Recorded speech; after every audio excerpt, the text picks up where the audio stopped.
is The Business Breakfast on Dubai Eye on One, on the UAE's #1 talk radio station. Right then, let's talk local stock markets, IPOs, stock market listings. The latest cab off the rank in Abu Dhabi is the hospital company Burjeel. Delighted to say that we're joined in the studio now by the founder, chairman, managing director of VPS Healthcare, Dr. Shamsheer Vayalil. Dr. Shamsheer, thanks for being with us this morning. Thank you, Richard. Thank you for having me. So you founded this company back in 2007, 15 years later. Last week, you sold a 15% stake to International Holding Company in Abu Dhabi. This week, you're launching an IPO. Big change. Why? It's a transformative change. We have had this exciting journey with single hospital to this network of hospitals we have built. It's a growth story. We have done it pretty much with a very clean ownership structure for the last 15 years. And now we think it's the right scale-up plan for the company. We need to give it back to where we have grown. So in all sense, it's going to be a very transformative journey. Let's just rewind to 2007 and starting this company. You are Dr. Shamsheer Vayalil. Yes. You're a doctor of medicine. You're a radiologist by profession. How did you go from being a radiologist to setting up one clinic to being on the Forbes billionaire list and now having an IPO in Abu Dhabi? I mean, that's a long story, but give us the short version. So I come from a business family. Probably the blood is all about doing something, and being a radiologist always confined to the basements of the buildings, because normally you see radiology on the basements and you don't get any exposure to sunlight. So I did not think that was my calling, and I decided early on, because I just worked for 1 year in a public hospital in Abu Dhabi, and that's a story, right? I came here, I saw the environment, the opportunity, and I think this is true for many other people who has the guts to go for it, who has the intention to do it. This country is amazing. It nurtures talent, and I would say that the entire ecosystem helps you to achieve your goals faster than what you think you can. So the company's doing well. I'm looking at your latest results. You're a private company at the moment, but you published your full year 2021 results ahead of the IPO. Revenue, 3.4 billion dirhams. Great. And UAE and Oman are where your clinics are now mainly. EBITDA, close to 1 billion dirhams. Net profit of about 250 million dirhams. So why sell out? Now, why sell to IHC or to me in an IPO? So when you sell something, you want to do it leaving value on the table. I could have hold on for some more time, but again, that's a decision we consciously took. And we think that this is a scale-up plan. And we have always talked about scale. We have talked about, the volumes, community. So I think, we have come to this far. And I think this is the exact time when I can leave value on the table. We have invested the entire CapEx. There's no more CapEx within the infrastructure that we have built required. And we are only at 40% utilization, close to 44% utilization. So when you want to leave value on the table, that is where it becomes a good story. And I really want to do that by leaving some value on the table. What's this company going to look like in 5-10 years' time?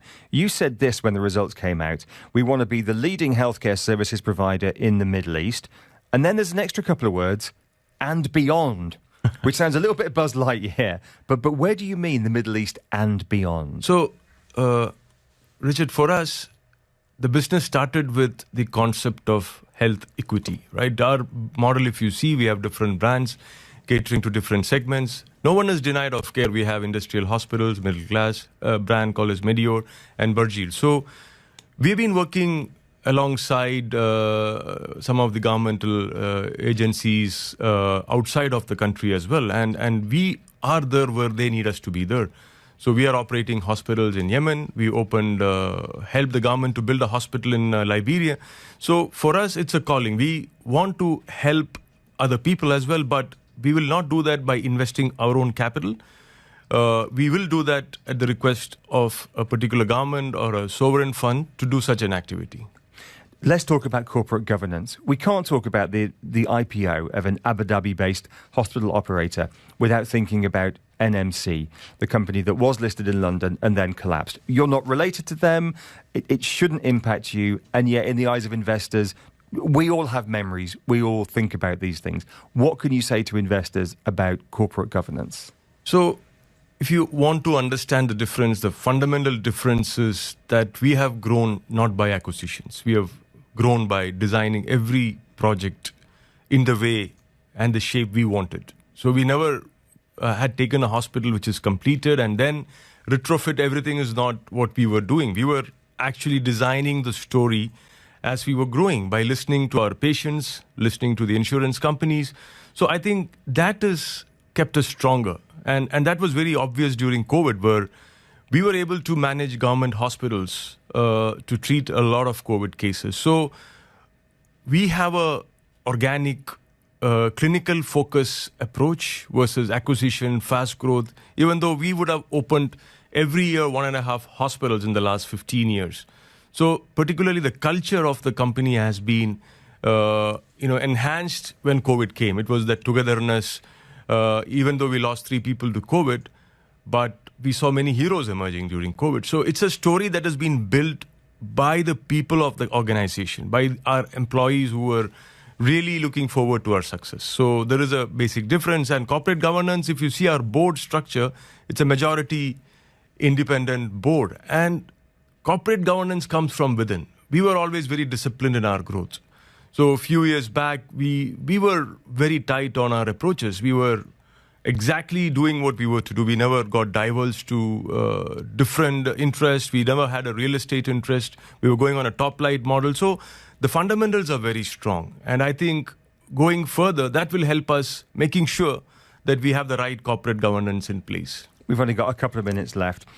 What about the fundamental existential question about healthcare for profit? And to be fair, we get it about education for profit as well.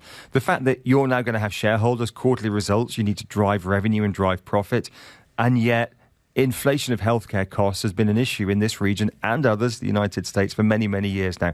How do you marry those two? You want to give good value healthcare, and yet you've got shareholders who want improved returns. So it's all about your intention of what you are existing for. Our main purpose was to solve the problems that the healthcare was facing at that point of time. Even during COVID, people couldn't travel. That was the time when we opened Burjeel Medical City, which was focused on oncology, pediatrics, trauma. And that's in Abu Dhabi? That's all in Abu Dhabi. 400 beds, Burjeel Medical City in Abu Dhabi. So we have designed the product not just for Abu Dhabi. We have designed the product for the whole region. And if you look at healthcare investments in the last 5 years, not much has gone into new infrastructures. And when COVID came, every eyeball moved to COVID. So now that now we are thankful to the leadership where masks are out. We see that other waves are receding. So we have designed a product that can be of use, not just for Abu Dhabi. So I don't think for profit, as long as we are not greedy for profits, that is where it will help the organizations. It opens on Friday. That's to investors, right. I'm right in thinking. That's right. Wish you the best of luck with that. It's a real UAE success story. Thanks very much indeed for joining us today. Thank you. Chairman and Managing Director of VPS Healthcare and of Burjeel, the hospital company that's IPOing this week in Abu Dhabi, Dr. Shamsheer Vayalil.